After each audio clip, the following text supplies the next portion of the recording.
Nether Minecraft की एक ऐसी जगह जहां सरवाइव करना तो दूर की बात, बहुत सारे लोगों को तो वहां पे जाने से भी डर लगता है। लेकिन क्या हो अगर हम बोले कि आज हम इसी नेदर में सरवाइव करने वाले हैं 100 डेज, वो भी माइनक्राफ्ट हार्डकोर में। नहीं, वैसे सर्वाइवल में थंबनेल थोड़ा गलत बन गया था। इस चैलेंज को थोड़ा ज़्यादा इजी बनाने के लिए इसको हम लोग सर्वाइवल में करने वाले हैं एंड हमेशा की तरह हम लोग का इसमें गोल भी होने वाला है। जैसे कि फर्स्ट गोल तो हम लोग का यही है कि हम लोग कैसे भी करके नेदर से ओवरवर्ल्ड में जाना है, यानी कि हम लोग बस स्पॉन नेदर में होने वाले हैं। सर्वाइव तो हम लोग ओवरवर्ल्ड में ही करना है। एंड इस 100 डेज के चैलेंज में हम लोग को अपने लिए एक सुंदर सा बेस बनाना है, एंडर ड्रैगन को मारना है एंड अपने लिए एक डायमंड का बीकन भी बनाना है। तो बने रहना इस वीडियो में ये देखने के लिए कि हम सर्वाइव कर पाते हैं या फिर नहीं। इस वीडियो को बनाने में मेरे को बहुत ज्यादा मेहनत लगा, इसलिए लाइक जरूर कर देना एंड सब्सक्राइब भी कर देना। तो चलो शुरू करते हैं।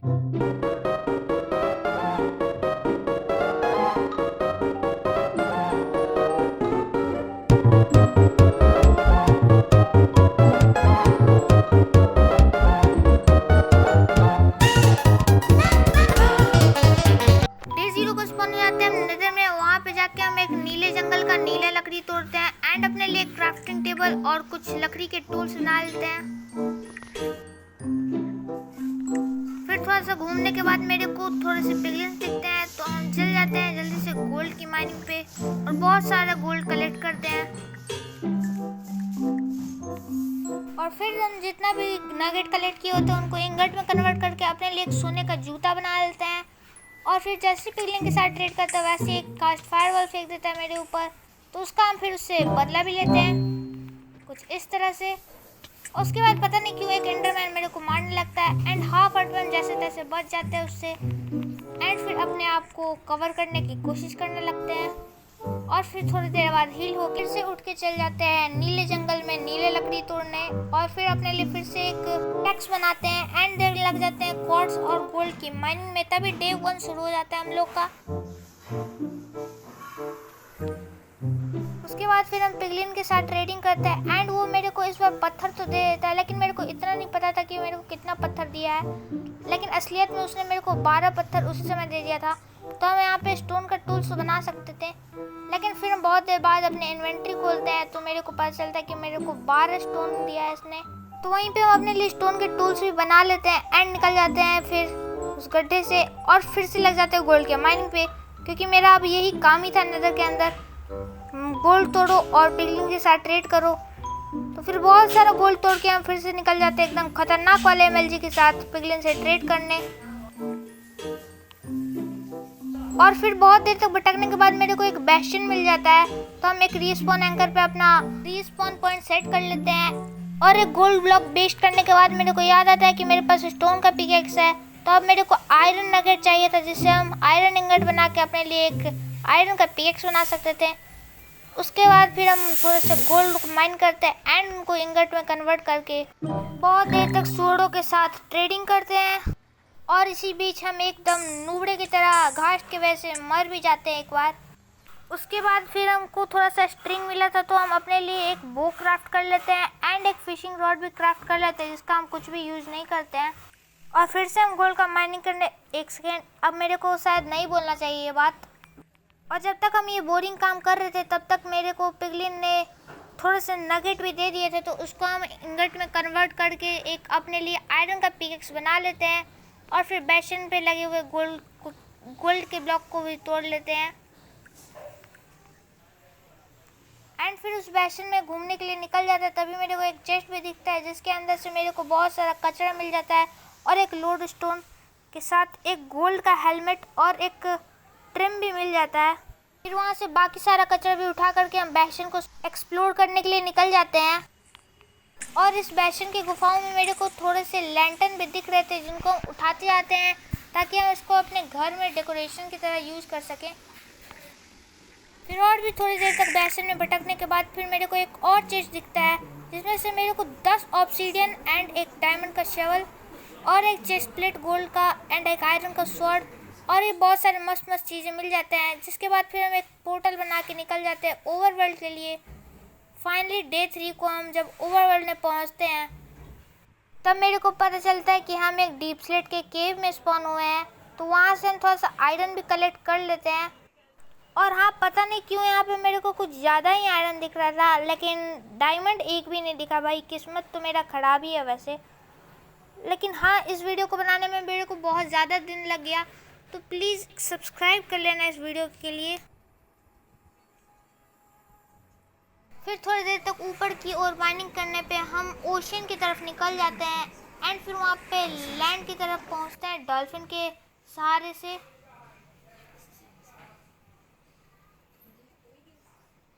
फिर ऊपर पहुँच के बहुत ज़्यादा रात होने लगा था, तो हम अपने लिए एक बेड का जुगाड़ करने लगते हैं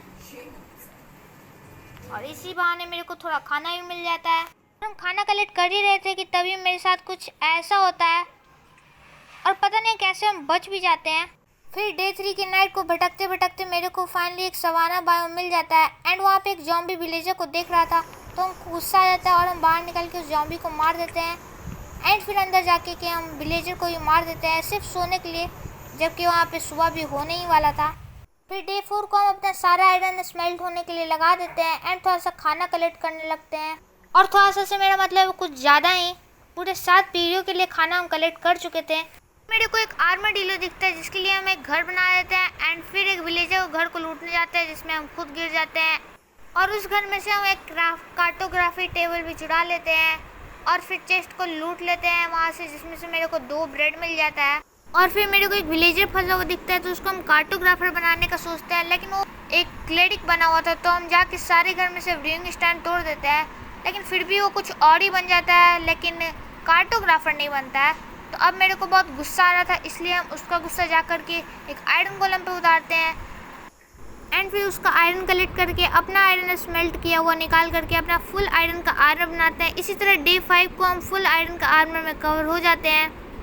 उसके बाद फिर हम जिस आर्मडीलो को कैद किए थे हम उसके पास जाते हैं एंड वो वहाँ से गायब हो चुका था, तो मेरे को बहुत दुख होता है उसके लिए।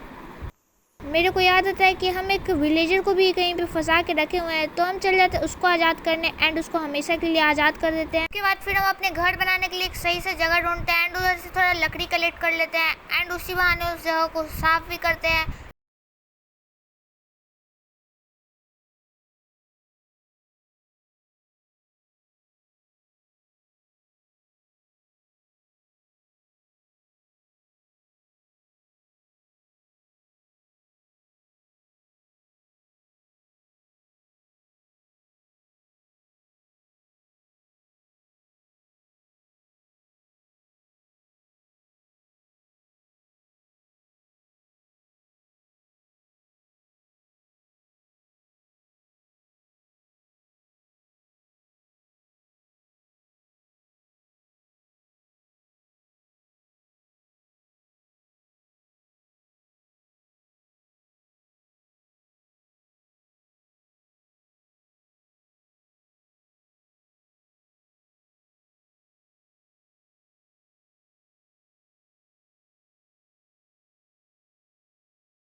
घर बनाने के बाद अब समय आ चुका था अपने लिए डायमंड के टूल्स एंड आर्मर बनाने का, तो एक शुभ काम के साथ हम इसका शुरुआत करते हैं और इस शुभ कार्य के बाद फिर हमें जमीन में एक गड्ढा खोदने लगता है डायमंड्स के लिए।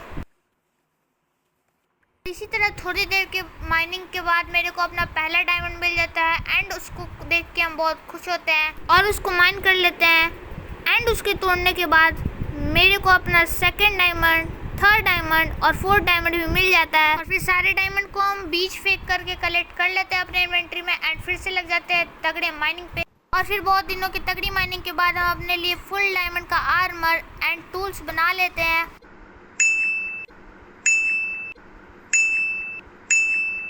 और फिर हम एक केव में चल जाते हैं जो कि मेरे को माइनिंग करते वक्त मिला था, और वहाँ पे हम पानी डाल के थोड़ा सा ऑब्सीडियन बना लेते हैं लावा का, और फिर लग जाते हैं ऑब्सीडियन को माइन करने में। एंड अपने नीचे पानी डाल लेते हैं ताकि माइन किया हुआ ऑब्सीडियन जाके लावा में ना गिर जाए। एंड उसके बाद फिर हम वहाँ से 24 ऑब्सीडियन कलेक्ट कर लेते हैं और अपने घर के पास एक बहुत मस्त सा नेदर पोर्टल बना लेते हैं जो कि एकदम तलवार जैसा लग रहा था। और आप लोग कमेंट में जरूर बताना कि आप लोगों को कैसा लग रहा है। और इसको बनाने के बाद हम फिर से एक विलेजर को सेम उसी जगह पे फंसा देते हैं जहाँ पे हम पिछले विलेजर को हमेशा के लिए आज़ाद किए थे। और इसको इस बार हम एक हड्डी से बचाते हैं एंड उसको जला देते हैं, और उसी के चक्कर में मेरे को उस समय पता नहीं चलता लेकिन उसका घर भी जल जाता है। हम उस विलेजर को कार्टोग्राफर बना देते हैं एंड उससे ट्रेड करने के लिए थोड़ा सा sugar cane and sand collect करने चल जाते हैं।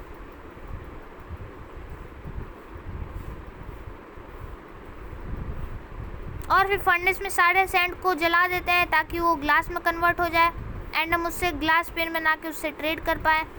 एंड इसी तरह हम बहुत दिन तक शुगर केन को पेपर में कन्वर्ट करते रहते हैं एंड उसे ट्रेड करते रहते हैं। शुगर केन फिर से ग्रो हो जाए इसलिए हम थोड़ी देर के लिए AFK हो गए थे, लेकिन फिर मेरे को याद आता है कि हम बेडरॉक एडिशन में खेल रहे हैं जिसमें हम लोग बोन मिल्क से शुगर केन को ग्रो भी कर सकते हैं। तो हम चल जाते हैं फिर उसको उगाने के लिए। मेरे चेस्ट में जितना भी हड्डी बचा था उसको बोन मिल में कन्वर्ट करके फिर डे 28 से डे 29 तक हम बस उससे ट्रेड करने का सामान ही बनाते रहते हैं एंड उससे ट्रेड ही करते रहते हैं।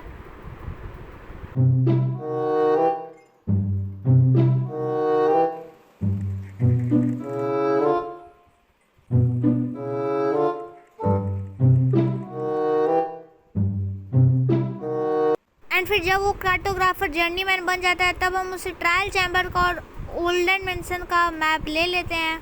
लेकिन जब तक मेरे पास बैड ओमेन का पोशन नहीं होता है तब तक हम ट्रायल चैम्बर में से अच्छे लूट नहीं ले सकते हैं। तो वो मेरे को मिलता है पिलेजर आउटपोस्ट से, तो हम जल्दी से चल जाते हैं पिलेजर आउटपोस्ट ढूंढने एंड उसमें हम बहुत देर तक घूमते रहते हैं। और फिर फाइनली जाके एक रात को मेरे को वो पिलेजर आउटपोस्ट मिल ही जाता है, तो उसमें हम घुस जाते हैं जल्दी से।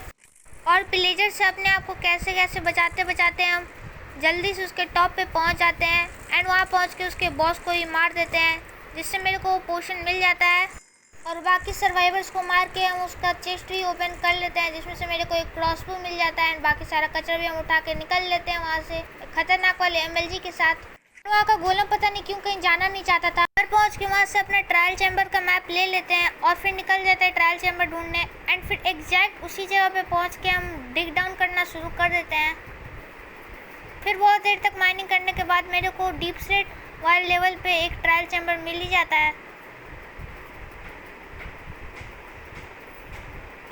जहाँ से फिर नीचे उतरने पे अपना ओमेनियस पोशन पी लेते हैं ताकि मेरे को अच्छा लूट मिले। उसके बाद फिर मेरे को कुछ अजीब सा ब्लॉक दिख रहा था नीचे, तो हम नीचे MLG करने जाते हैं एंड फिर मेरे को पता चलता है कि स्नो था।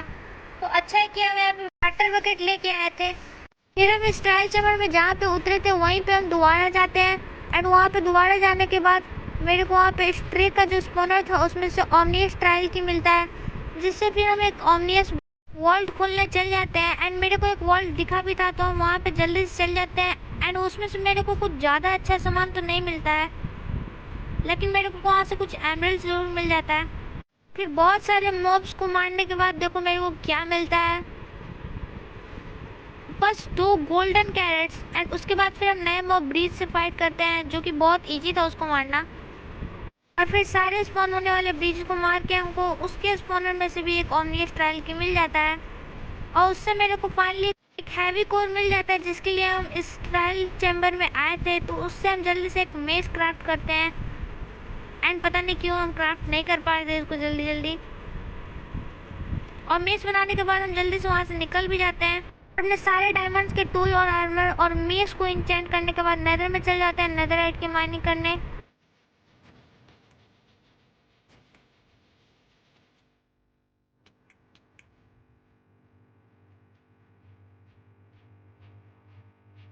नेदर से आने के बाद अपने मेस का गलत उपयोग करते हैं और नेदरराइट बनाने के बाद हम अपने पूरे आर्मर एंड टूल्स को नेदरराइट में बदल लेते हैं।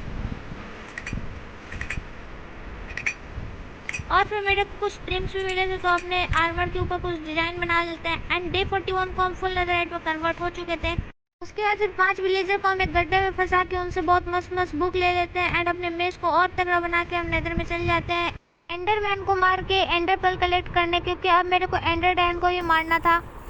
फिर बहुत सारे एंडरमैन्स को मारने के बाद ओवरवर्ल्ड में जाके वुडलैंड मैंशन के मैप को फॉलो करके हम वुडलैंड मैंशन के पास भी आ जाते हैं। वहाँ से ऊपर जाकर के एक वेंडिकेटर को मारते हैं और एक चेस्ट को ओपन करने पे मेरे को वहाँ से golden apple and name tag मिल जाता है, लेकिन हम सुने थे कि मेरे को कुछ भी नहीं मिलना चाहिए वुडलैंड मैंशन के चेस्ट में से।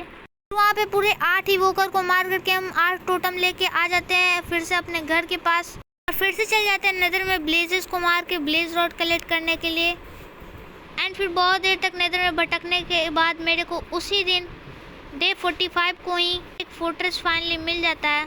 फिर हम ऊपर पहुंच के अपने ऊपर एक फायर रेजिस्टेंस का पोशन मारते हैं एंड फिर कुछ ब्लेजेस को मारते हैं और फिर घर पहुंच के हम आई ऑफ एंडर क्राफ्ट करते हैं। एंड फिर मेरा इतना किस्मत ख़राब था कि मेरा फर्स्ट वाला आई ऑफ एंडर ही टूट जाता, तो हम फिर से आई ऑफ एंडर बना के निकल जाते हैं स्ट्रॉन्गहोल्ड की तलाश में। डे 67 को मेरे को फाइनली एक ऐसा जगह मिलता है जहाँ पे वो आई ऑफ एंडर नीचे जा रहा था, तो हम वहाँ से डिग डाउन करने शुरू कर देते हैं और फिर बहुत देर तक डिग डाउन करने के बाद हम एक फाइनली केव में जाके गिर जाते हैं जहाँ पे मेरा एचपी बहुत ज़्यादा कम हो जाता है। एंड ये इतना ज़्यादा लकी सीट था कि इस कोऑर्डिनेट वाले स्ट्रॉन्गहोल्ड के पास टोटल 4 स्ट्रक्चर थे। एक तो ये ट्रायल चैम्बर, एक जिसमें हम केव में गिरे थे वहाँ पे एंशिएंट सिटी और माइनसाफ्ट, और एक ये खुद स्ट्रॉन्गहोल्ड। एंड फिर इसमें जाके हम उसका पोर्टल वाला रूम में घुस जाते हैं और फिर पोर्टल को एक्टिवेट करके हम चल जाते हैं एंड में। एंड वहाँ के टावर्स पर बिल्डअप करके वहाँ के एंड क्रिस्टल फोड़ने लगते हैं एंड एक खतरनाक वाले एमएलजी भी कर लेते हैं एंड फिर से एक खतरनाक वाला एमएलजी भी कर लेते हैं और उसके बाद फिर सारे एंड क्रिस्टल्स को फोड़ देते हैं एक एक करके। और अब उसके बाद टाइम आ चुका था एंडर डैन को मारने का।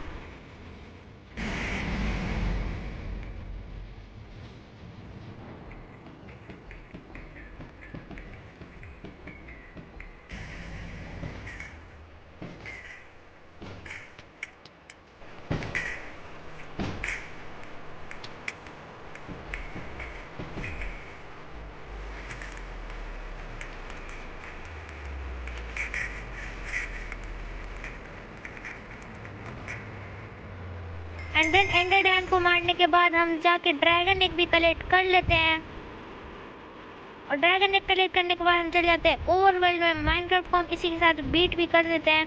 ड्रैगन एग को एक सेफ जगह पे रखने के बाद अब टाइम आ चुका था जाके विदर को मारने का, तो उसके बाद फिर हम चल जाते हैं अपने नेदर पोर्टल में एंड फोर्ट्रेस के पास करके हम कुछ चेस्ट को ओपन करते हैं, जिसमें से मेरे को फर्स्ट चेस्ट में एक डायमंड मिल जाता है एंड 6 नेदर वॉट मिल जाता है और सेकंड चेस्ट में 3 गोल्ड और एक आयरन इंगट मिल जाता है। फिर एक वेदर स्केलेटन को मारने के बाद हम फिर से जाकर के एक चेस्ट ओपन करते हैं, जिसमें से मेरे को एक स्मिथिंग टेम्पलेट, एक सैडल और एक गोल्ड का चेस्ट प्लेट मिल जाता है। एंड इसी तरह हम बहुत सारे ब्लेजेस एंड वेदर स्केलेटन्स को मारते हैं एंड हम इसलिए मारे थे क्योंकि मेरे को वेदर स्केलेटन नहीं मिल रहा था। डे 71 से डे 78 तक वेदर स्केलेटन्स को मारने के बाद मेरे पास 3 वेदर स्कल आ चुके थे, तो हम चल जाते हैं अपने उस माइनिंग वाले जगह पे एंड खतरनाक स्लाइम एनर्जी करते हैं और वहाँ पे एक छोटा सा चैम्बर बना के वहाँ पे विदर को भी स्पॉन कर देते हैं और फिर उससे थोड़ा सा डिस्टेंस बना लेते हैं क्योंकि वो अभी फूटने वाला होता है। उसके बाद फिर हम विदर को मारना चालू कर देते हैं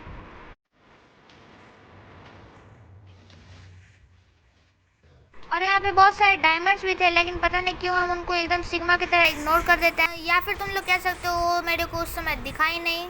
लेकिन चलो कोई बात नहीं, ऐसे छोटे मोटे डायमंड्स तो आते जाते रहते हैं, वैसे उसके कारण मेरा बहुत नुकसान हो गया। उसके बाद फिर हम विदर को ही मार देते हैं एंड देन उसका नेदर स्टार भी कलेक्ट कर लेते हैं वहाँ से। और फिर मेरे को केव में जितने भी खुले में ओर्स दिख रहे थे उन सबको भी कलेक्ट कर लेते हैं एंड एक एंडरमैन को भी मार के एंडर पेल उसको कलेक्ट कर लेते हैं। देन ऊपर चल जाते हैं और अपना सारा फालतू का सामान एक चेस्ट में रख देते हैं एंड दोबारा से चल जाते हैं केव में, क्योंकि अब मेरे को बीकन बनाने के लिए डायमंड चाहिए था, जो कि हम उस समय सिग्मा की तरह इग्नोर कर दिए थे। उसके बाद फिर डे 79 को हम चल जाते हैं माइनिंग करने एंड देन फिर डे 88 को एक्चुअली बहुत छोटी माइनिंग करके 4 स्टैक डायमंड के हिसाब से वापस आ जाते हैं एंड 28 ब्लॉक्स क्राफ्ट कर लेते हैं डायमंड के एंड देन फिर उससे अपना बीकन का बेस बनाना शुरू कर देते हैं। एंड अभी भी यहाँ पे मेरे पास 6 डायमंड ब्लॉक्स का जगह बच गया था, तो हम दोबारा से चल जाते हैं माइनिंग करने डे 89 को। एंड देन उसी दिन वो वापस आ जाता है 6 डायमंड ब्लॉक के साथ। एंड फिर अपने बीकन की बेस को कंप्लीट करके डे 89 को फाइनली डायमंड का बीकन बना देता है। वैसे ये फुल बीकन तो नहीं है, लेकिन कोई बात नहीं, चलेगा। एंड फिर स्ट्रॉन्गहोल्ड को फाइंड करते समय मेरे को एक चेरी ब्लॉसम बायोम मिला था, तो उसमें से हम जितना भी चेरी ब्लॉसम का सैपलिंग कलेक्ट किए थे उनको पता नहीं क्यों लगाना शुरू कर देते हैं, क्योंकि मेरे पास अब कुछ भी काम नहीं बच गया था। क्रीपर्स के द्वारा बनाए हुए गड्ढे को भी भरते हैं। यही सेम प्रोसेस हम डे 91 तक करते रहते हैं। देन मेरे को समझ में आ जाता है कि बाकी के 9 दिन हम यही करते नहीं बिता सकते हैं, तो हम चल जाते हैं फिर से स्ट्रॉन्गहोल्ड के पास, क्योंकि अब मेरे को इलाइट्रा चाहिए था। देन फिर पोर्टल वाले रूम में जा करके हम चल जाते हैं एंड में, एंड अपने लिए वहाँ पे एक सेफ प्लेस बना के एंडर पर्ल कलेक्ट करते हैं एंड गेटवे में घुसने के लिए।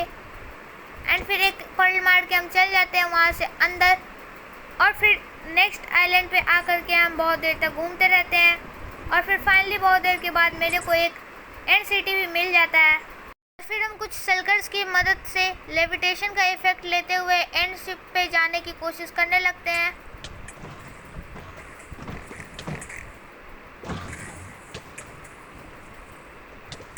और फिर हम बहुत ऊपर जाके 2 ब्लॉक माइन करके और आगे की तरफ बढ़ जाते हैं। एंड मेरे को रास्ते में कुछ चेस्ट भी मिल रहे थे जिनको हम ओपन करते जा रहे थे, जिसमें मेरे को ज़्यादातर तो फालतू चीज़ें ही मिली।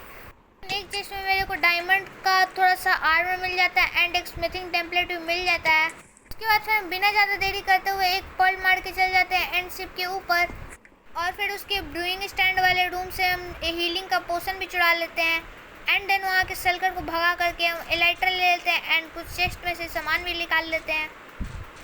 और मेरे को यहाँ पे एक बहुत ज़्यादा ही खतरनाक डायमंड का पिकेक्स मिला था, जिस पे हम ध्यान नहीं दिए।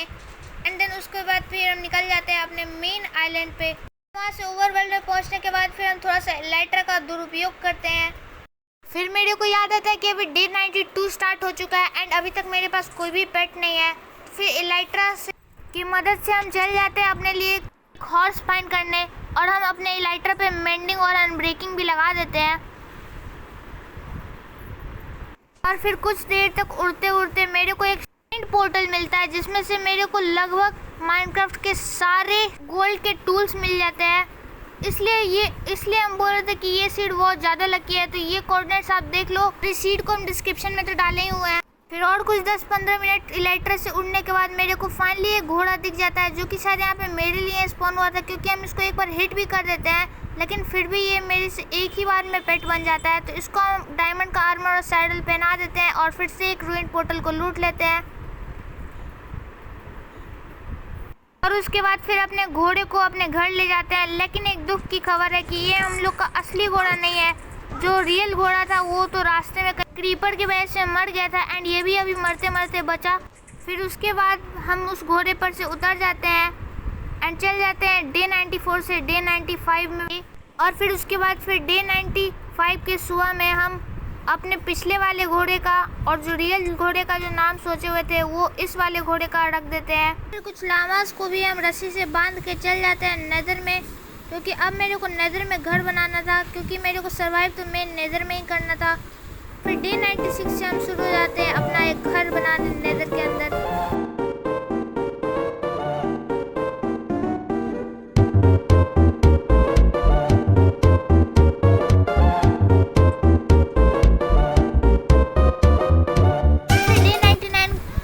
का ये छोटा सा नॉर्मल सा घर नेदर के अंदर बन के रेडी हो जाता है एंड हम अपने पोर्टल को भी थोड़ा अपग्रेड कर देते हैं।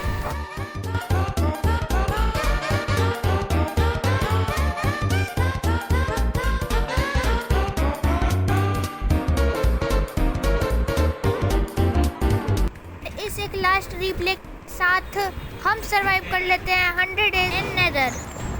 तो अगर आप लोग इस वीडियो को यहाँ तक देख रहे हो तो लाइक और सब्सक्राइब किए बिना मत जाना। So bye.